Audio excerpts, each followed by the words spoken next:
हा मी स्वतः पहिलं आम्हीच ॲम्ब्युलन्स नाही केली कवर केलं.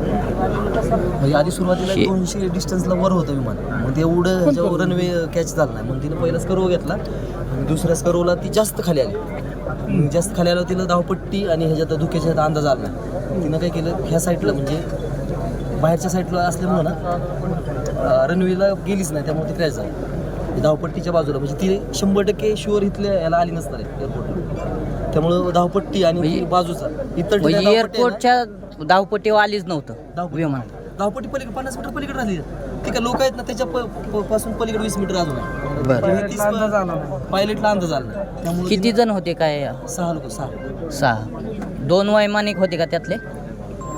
हे चेअर दादांची VIP चेअर. शितारा तुम्ही स्वतः हे करा. हा सुरुवातीला आम्ही सुद्धा किती वाजले तरी आम्हाला इथं पोहोचलं 3 मिनिटं. बॉडी किती वाजले? नाही काहीच म्हणजे डिझेल टँक ओढत होता ना त्यामुळे काही करता आलं नाही.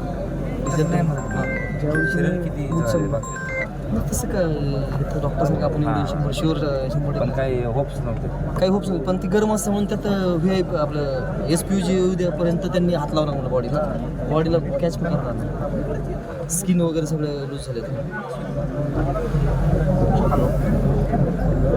बॉड्या कुठं नेल्यात सर?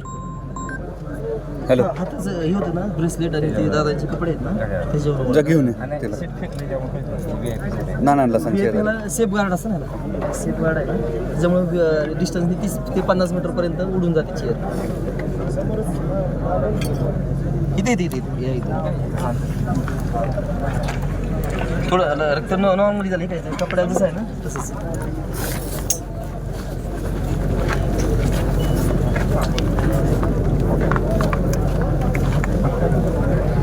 पायलटला ना अंदाज आला नाही. न्यू पायलट असं ना